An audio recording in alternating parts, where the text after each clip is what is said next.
Hello everyone. So, in the last class, we basically discussed how to idealize a real structure into a more simplified model that can be used to analyze our structures subject to dynamic loading. Okay, and we set up a single degree of representation of those systems. Okay, so we are going to extend that discussion today, and we are going to see different examples and how to represent each and every system through a spring, mass, and damper representation. And we're going to learn about the inertial forces, the damping forces, and the stiffness forces. Okay, and first we're going to look into the frame type of structure, and then we'll also going to consider different type of structures that we might encounter and solve some problems. Okay, so let us get started. Okay, so as we discussed, we first considered the spring mass representation. We first considered the frame representation.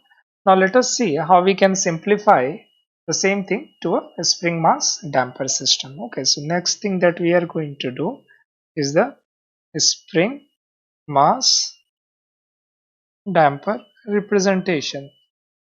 Okay, spring mass damper representation, which basically is nothing but just another way of looking at a dynamic system. So for example, if I had this frame in which I had three component, in which I said I had a damper here, I had a frame here which provided me the stiffness. Okay, and then I also had a mass, or not here, first initially it was here, and that, let us say, displacement, and then under the action of load it displaced by u. The same thing can also be represented to a spring mass damper system, which is basically nothing but a spring here, then a damper here, and then I have the mass here on a frictionless surface. I'm applying a force Pt. Okay, this is, let us say, K, this is C. Okay, so under the action of this force, it goes through a displacement U. Okay, so this is just another way to representation of the same system. So just keep that in mind. The single degree of freedom system can be represented with either of these two. Okay, and for further analysis and derivation, we would be just using this representation, while keeping in mind that this is actually representation of some sort of system. It might not be a frame type of structure, it might be some other type of structure, but in the end this basically is a single degree of freedom representation of some sort of system. Okay, now this is, or let us again write down our equation of motion. So in this case, let me write it down. Okay, so this is our equation of motion. Okay, for both system. Okay, now the same thing, many places you would also see, instead of this, you are going to see a vertical. So you are going to see a vertical spring mass damper. Okay, so both are represent the same type of system, with just one thing that you need to keep in mind. I'm just going to discuss that: the effect of gravity. Now in this case, if it's horizontal, you have gravity acting mg and there is a normal reaction. Okay, however, if you're considering the motion in horizontal direction, then these two quantity do not come into play, so you don't need to worry about those. Okay, however, if you consider now, let us just consider only spring here. Okay, damper we can similarly add just a spring mass system here. So I have mass m. Now this is a spring k. Now as you can imagine, if you suspend a mass m from a spring, okay, then the spring won't be undeformed. Okay, as soon as you hang a mass m from a spring, it will, let us say, this was initial position, okay, initial undeformed position. As soon as you hang a mass m, it will come to some initial equilibrium position, okay, and let us call this delta st, okay, and this is your equilibrium position. Okay, so the body is in now equilibrium now, and if you just apply again principle of statics, I can just write k delta st, which is the force in the spring, that should be equal to mg. So initial deformation is nothing but delta st is mg by k. Okay, not very difficult. Now what will happen if you apply a displacement, further displacement u, okay, the system will start to oscillate, okay, because there is a restoring force, or there is a force in the spring which will pull this mass back towards its equilibrium position, and there is an mg which is acting down. So let us say force pt is again acting here, okay. So now let us say I'm applying a displacement, I'm applying a force pt due to which I have displacement u. So if you consider a free body diagram of this mass in this new position here, let us call this is the new position, okay, which are the forces that are acting? It's pt downwards, okay, and because the spring is deformed, what is the total deformation in the spring? Is it delta st plus this u. So the total deformation would be k times u plus delta st. Alright, so just keep that in mind while writing the equation. So let me write it again here. Okay. This force here is Fs equal to k times u plus delta st, and if there would have been a damping force, there would have like a damper here, you could have written similarly the damping force upward, okay, but now for this case let us just write down the equation of motion. Okay, so you have Fs, then you have Pt downward. Now there is also gravity that is acting, so I can write mg that is acting downwards. Is there any other force? No, I don't think so. Okay, so now write down the equation of just motion. So what do you have here is, and sorry, yeah, there is another force. I completely missed that, the most important force. If it is moving down, either you can put a pseudo force through upward. So let us say mu double dot, or like you could have used the Newton's second law, and then the resultant of all these forces would have been equal to mu dot double dot. Okay, so let us write mu double dot plus a, then u plus delta st is there. This should be equal to pt plus mg. Okay, so pt and mg are there. All right, so now if you see, if I write it like this, my k times delta st is equal to mg, so this cancels off and I can just simply write it as pt.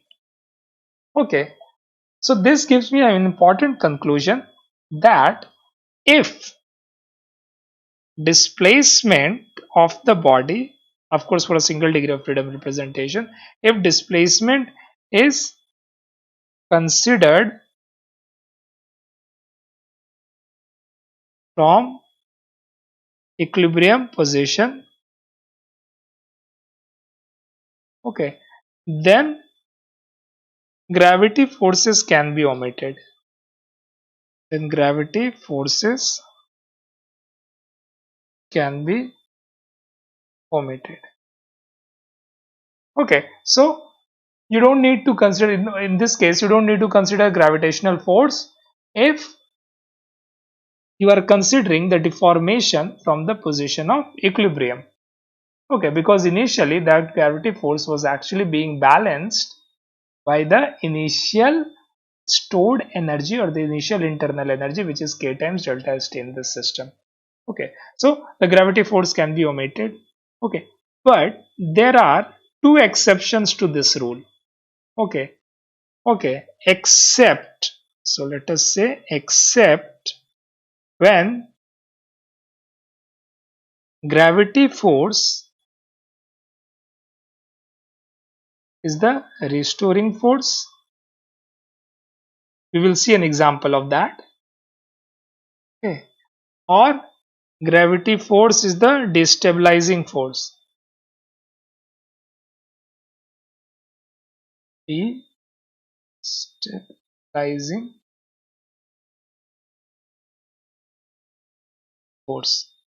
Okay, so considering the first example where the gravity force is steering is the restoring force, the most and one of the simplest example is a pendulum mass system, in which you have a pendulum like this, which is pin connected, so constrained to rotate about this point. Okay, so this rod is here. Okay, a rigid rod is here, and then it is rotating about this point. So let us say this is theta. Okay, so let us derive the equation of motion of this body. Okay, so what do we have here? Let us say this is the trajectory of the motion. I have force which is acting mg here. Okay, and as it moves in the anti-clockwise direction by the rotation theta, what will happen? I have a force acting mg. This force will have a component which is tangent to the direction of motion, okay, or towards this direction. Okay, so, and that will act as a restoring force. So as it goes, like, oscillates about the position of equilibrium. Remember, this is the position of equilibrium. Okay, this gravitational force acts as a restoring force. Okay, so if I have to write down the equation of motion, okay, let us draw the free body diagram of this. Okay, this is my theta here. Okay, so there would be certain force here in this direction. Okay, and either you can write down the equation considering the rotational equilibrium, or you can consider the translational equilibrium of this mass here. Okay, now if you consider rotational equilibrium about the point of rotation, okay, you have this mg here. Okay, and this distance here is, if this is theta and the length of the pendulum is L, this would be L sine theta, and it is creating a anti-clockwise movement.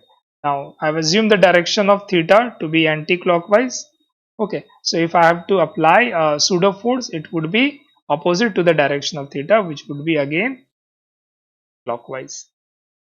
Okay, so this would be I equal to whatever the moment of inertia of this about this point, which is nothing but m L square, okay, times theta dot I alpha. Okay, so instead of, remember, Fi, okay, here I have I times alpha. Okay, so let me just write it as ml square theta double dot, and then the moment of mg about this point, which is nothing but mg times L sine theta. That should be equal to 0. And for a small oscillation, okay, I can approximate sine theta is equal to theta, and I can write it as theta plus g by L. This is my equation of motion. Okay, I could have obtained the same thing if I had considered the translational equilibrium of the mass. Okay, so in that case, you could have considered, let us say, this is, okay, rotate, translating about this point. Okay, so you can write it as basically what would be the tangential velocity at this point. It would be L times, or tangential acceleration, L times theta double dot. So the mass times u double dot is actually m times L theta double dot. Okay, and if you consider the moment about this point, it would be nothing again L theta double dot, which basically is the same thing here. Okay. Now, this is a case where gravity is acting as a restoring force, and it is coming in the equation of motion to give me this. So I could not neglect gravity here, right? Because initially gravity was not producing any internal energy in the system. Okay, at this position. Now in the second case, let me take an example again where the gravity is the destabilizing force, and I'm just going to invert this pendulum, and then what I have here is a rotational spring with rotation k, rotational stiffness constant k. I have m here. Okay, now in deformed position it would look like something like this. Okay, where the weight of this one would always be acting downward. So let me just write it as mg here. Okay, and this is the direction of motion. So again, if I consider the rotational equilibrium, I can have I times theta. I, that is the second moment of inertia of this body about this point. Okay, not, sorry, not second moment of inertia, moment of inertia about moment of inertia of this body about this point. And so okay, let's consider just, okay. So there would be ml, again I'm assuming L to be the length of this, so ml square theta double dot, and there would also be restoring force in this rotational spring here, which would be k theta, but then I have mg acting here. Okay, and this distance here is, if this is theta, this is L, this is L sine theta. Okay, so if I write down the equation of motion, it would be ml square theta double dot plus k theta. Both of them are producing anti-clockwise, and then a clockwise moment due to mg. So mgl sine theta, and for a small angle, of course, sine theta becomes theta, and so I can write it as this ml square theta double dot plus k minus mgl. Yeah, k minus mgl times theta equal to 0. Okay, so this is the equation of motion now.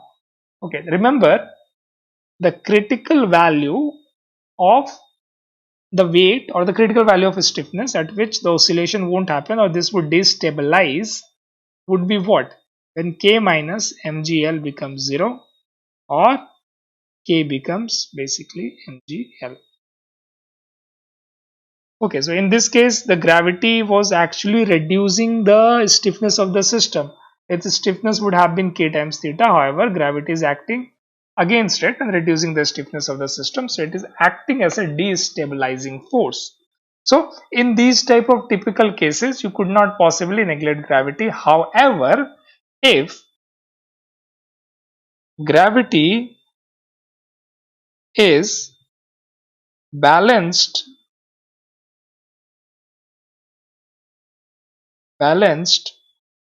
by internal forces, balanced by spring forces. Okay, if gravity is balanced by spring forces in the equilibrium position, then it can be neglected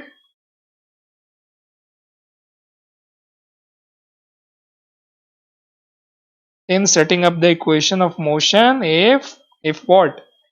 Setting up the equation of motion if the displacement is considered from the equilibrium position. Okay, from equilibrium position. Okay, so keep that in mind. Okay, now let us come down to another example in which I'll show you how to actually find out for a combined system in which you have multiple springs, not a single spring, a multiple spring, but a single degree of freedom system. Okay, how to find out or set up the equation of motion. So let me take a very simple example. Okay, so I have a cantilever beam here. All right, in this cantilever beam, what do you see? I have another spring here. Okay, then there is a mass that is attached here. All right, so I have a mass which is attached here. Okay, now as you know, in the previous lecture, we said that if you have a cantilever beam, I mean there is a point load at the end, it also behaves like a spring, right? What did we say? If I have a cantilever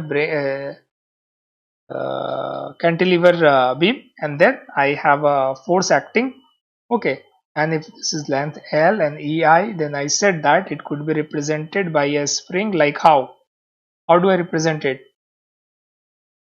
K, this force Fs, okay, Fs equal to K times U, where K is 3EI by L cube. Okay, so I mean this is not like a direct showing you directly with the two spring, but just like you have to actually represent it like that. Okay, so in this case I have to set up the equation of motion for this body. Okay, now as I discussed in the last problem, we said that if under the equilibrium position there would be some initial deformation. Okay, let us say that deformation is delta st. Okay, and delta st would have some contribution of this beam here as well as some contribution of this spring here. Okay, but I don't care. Okay, I going to represent it as a single quantity delta st. Okay, so in equilibrium, let's say it is something like here. This is the equilibrium position and this is my delta st here. Now if you push it further, then again it will vibrate. Let us say this displacement is u. Alright, so this displacement is u here. Okay, and now I need to find out the equation of motion. So best thing for any type of problem is first to draw the free body diagram. Okay, it makes your job very simple. Okay, so if I consider this and if I draw the free body diagram of this mass, how would it look like? Or the whole system, let us say whole system, it is coming down. Okay, so there would be inertial force upward. Okay, and because you are pulling the spring down, there would also be spring force.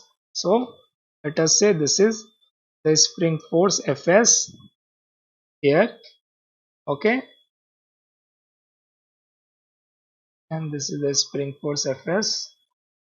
Okay, so the same spring forces is through the beam, and then the same spring force is acting on this mass here. Okay, let me just redraw it again so that we are at the same level. Because if I draw the free body diagram, this, okay, I have Fs that is acting here, and then this spring is the spring force. Okay, what is the value of Fs? We're just going to write it down. Okay, so I have again Fs here, and then I have mass m here.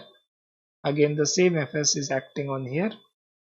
Okay, and it is coming down, so there would be inertial force mu double dot here. Okay, the mg would be acting here. All right, and are there any other forces? I don't think so. Okay, so if I write down the equation of motion, what would I get? Okay, I would get mu double dot plus Fs is equal to, yeah, and of course if there is any external force Pt, then I can write Pt like this. So it could be P of t plus mg. Okay, now if I'm considering my Fs to be Fs would include the component from the initial deformation and the large one as well.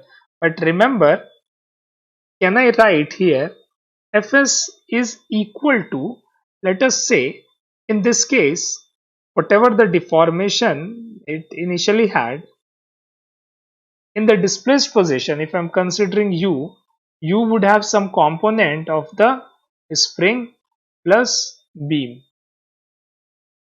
Alright, so keep that in mind. So Fs would be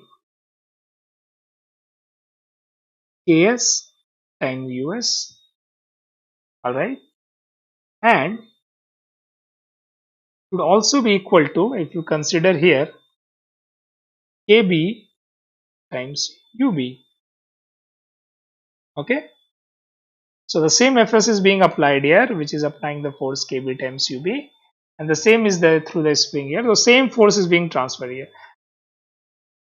I could just explain you through the series and the parallel connection, but I'm not going to do that right now. I will do that as a consequence of this example instead of using that to derive, just simply represent it like that. Okay, so Fs is equal to Ks times Us and Kb times Ub. Through the Fs, I can also represent this whole system as all the deformable part of this system as one system, and through a single equivalent stiffness, okay, and through the total displacement, which is the sum of, because now I'm considering for the whole system, so I'm considering the u, which is the total of us plus ub. All right, okay, so here I can write it mu plus k equivalent times u. Now remember, in this case I also have to consider delta st. Okay, so let us say this is the from the position of the deformed, but here if you considering mg, I have to consider delta st here as well. Okay, so this would be pt plus mg, but initially I know that my mg was equal to k effective times delta st, so that I can cancel off.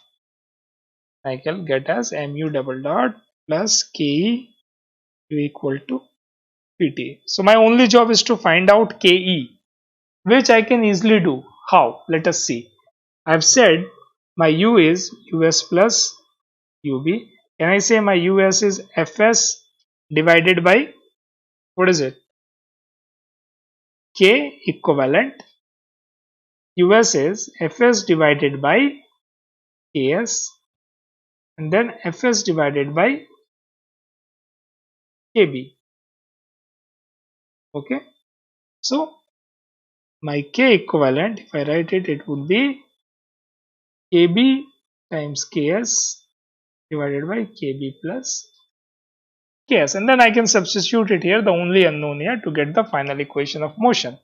Okay, so this system here where I have two deformed body, it behaves like a two springs in some certain sort of combination. We are going to see what typical type of combination I could have. Okay, so let us consider two situations in which I have a spring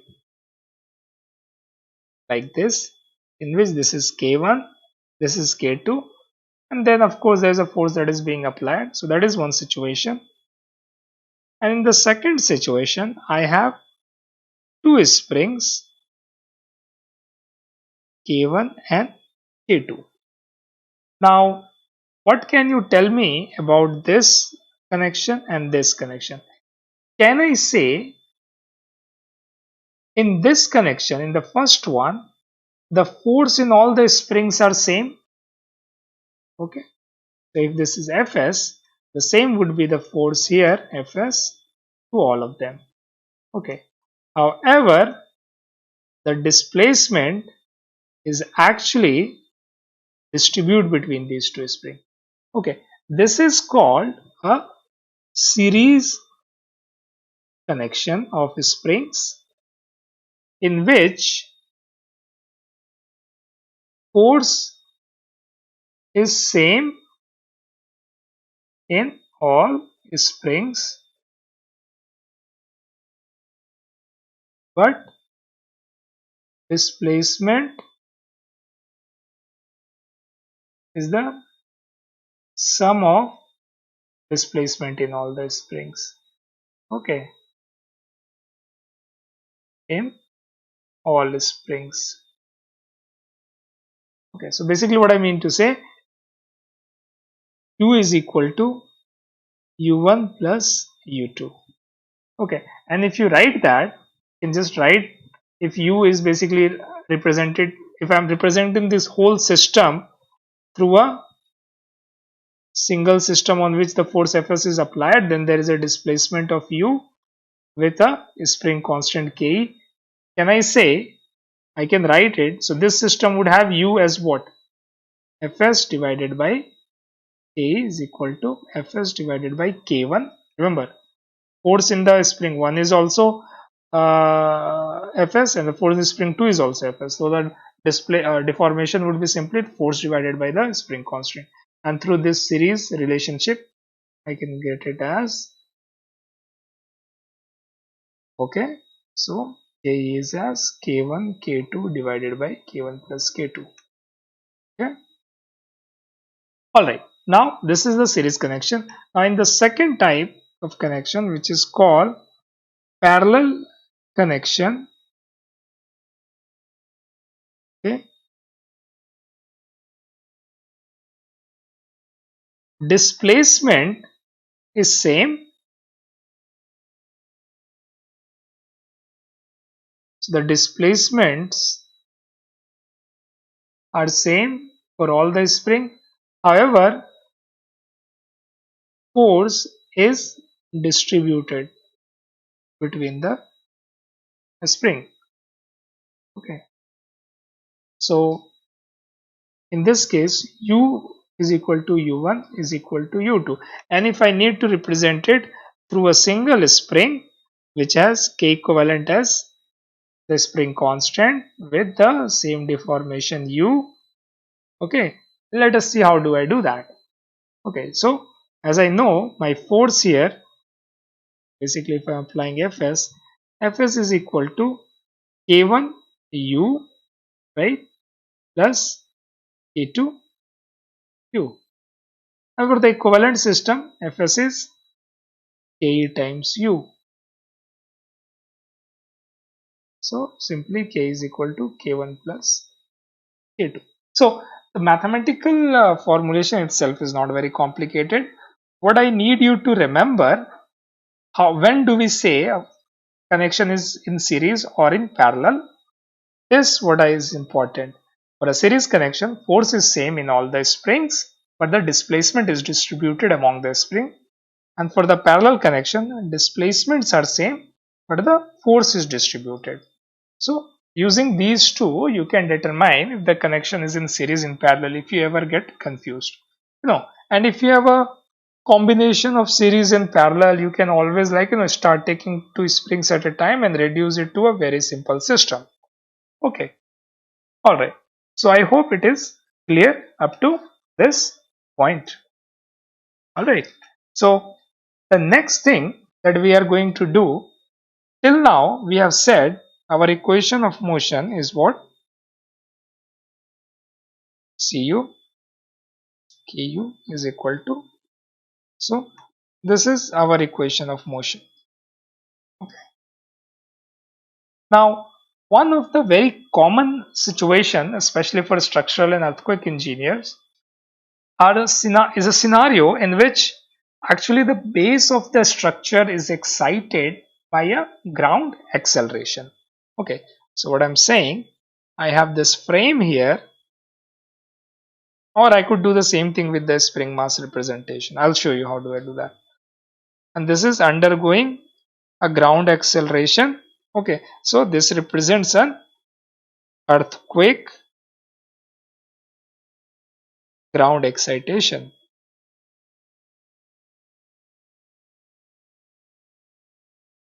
Okay, so this is earthquake ground excitation.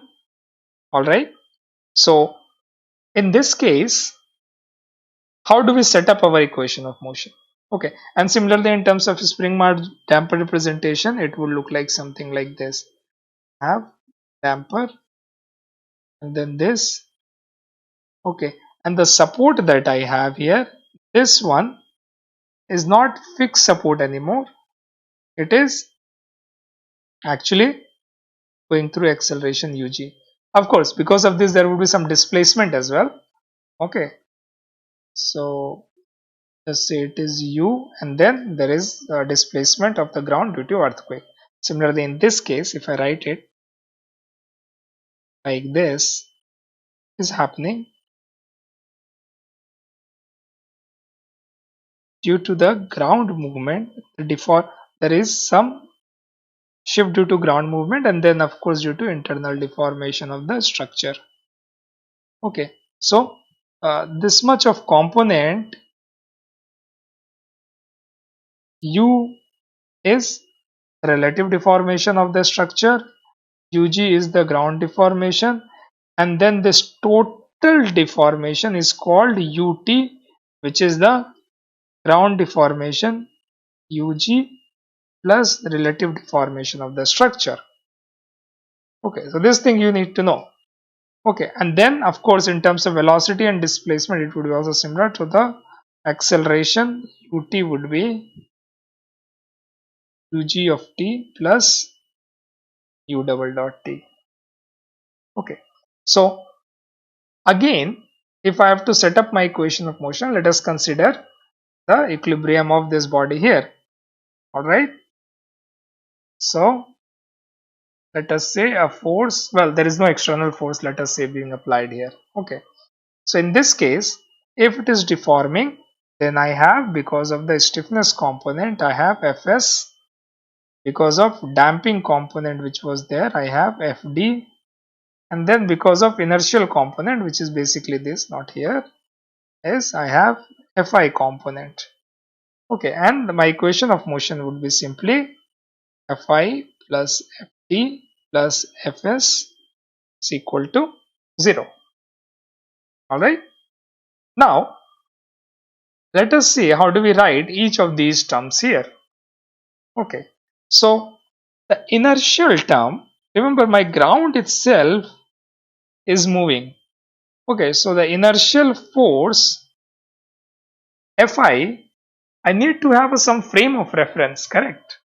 So I need to have some inertial frame of reference. Now in this case the ground is also moving, so the total acceleration of the body is what? Is actually ut here. Okay, so the inertial force on the body is ut, which is nothing but mass times ug of t plus the relative deformation or relative acceleration.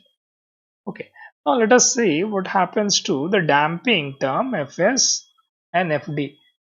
Can you imagine in this case, whatever the deformation happens along the two ends of the structure is what is responsible for the stiffness force?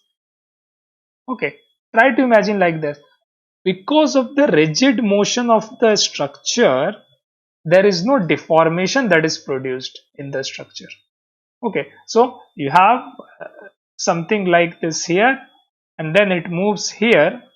Again, there is no deformation produced. So deformation or the stiffness force is because of the relative deformation in the structure.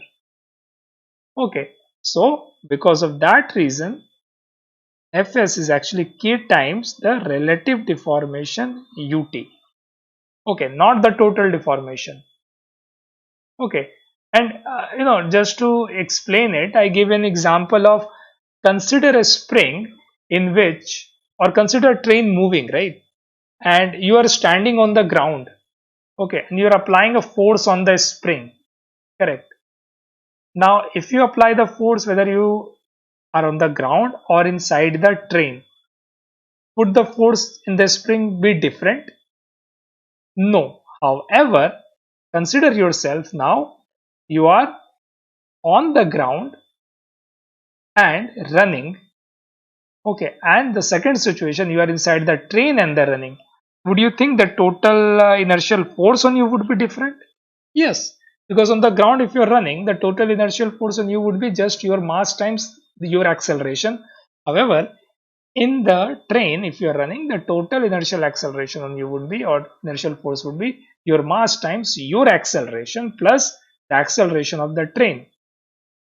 Okay, so there is a difference in terms of what quantities we consider whether it is total or whether it is relative. Acceleration is always total and displacement is always relative. Similarly, the damping term is also relative because we define damping something like between the two ends of the structure. So the damping, as we previously also discussed, is due to the deformation in the structure leading to some energy dissipation. Okay, if you move something from one place to other, like or like in a simple language, rigid motion of a body does not lead to any dissipation in the body unless there is a deformation. Okay, so damping force is also related to deformation. Okay, so in this case, for example, initially my damper was here. Okay, and then it moved here. Okay, so the damping term is also relative, so it would be c times the velocity. So this one is very crucial to understand. Now if I substituted all these terms in the equation here, what do I get?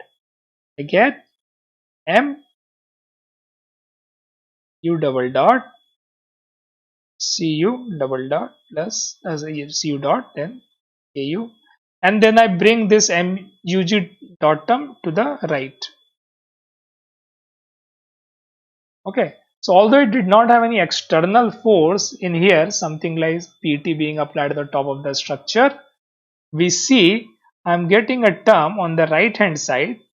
Okay, and if I consider this to the equation of motion here, consider these two here, this is my effective force that is being applied because of the earthquake, which is mass of the structure times the acceleration of the ground. And that's why we say if I have a heavy structure, okay, then it would attract more earthquake forces. If I have a light structure, it would attract less earthquake forces. And one of the very good example is what happened during the Bhuj earthquake in Gujarat. See, many of the houses, residential houses, had this water tank at the top. Okay, now these water tank actually are very heavy masses, okay, supported on the top of the structure where the acceleration is highest. So you have ground acceleration, then you have structural acceleration, and then you have this, right? Because of these are heavy concentrated masses, the acceleration on these masses or the force due to earthquake on these masses are huge. Okay, and this led to failure of many of the overhead tanks, and ultimately the failure of the overhead tanks also led to the failure of the roof and ultimately the failure of the building in many cases. Okay, so a very heavy mass attracts a very large earthquake force. All right, and if that heavy mass is distributed over a larger span or like footprint, then the earthquake force individual on individual components are relatively lesser. Okay, so remember that we have considered external force as PT, and we have also considered for earthquake, and we saw that for earthquake I am getting the effective force as minus of m is opposite to the direction of motion, and this u here is actually relative deformation, okay, with respect to the base of the structure or whatever reference point you are using. All right, so we saw that there are different ways of coming to the equation of motion. Okay, and in the next subsequent chapter we would be dealing with how to solve these equation of motion and some of the physical reinterpretation of the equation of motion, and there are different ways to solve this equation of motion. Okay, so with this I would like to conclude this lecture. Okay, thank you.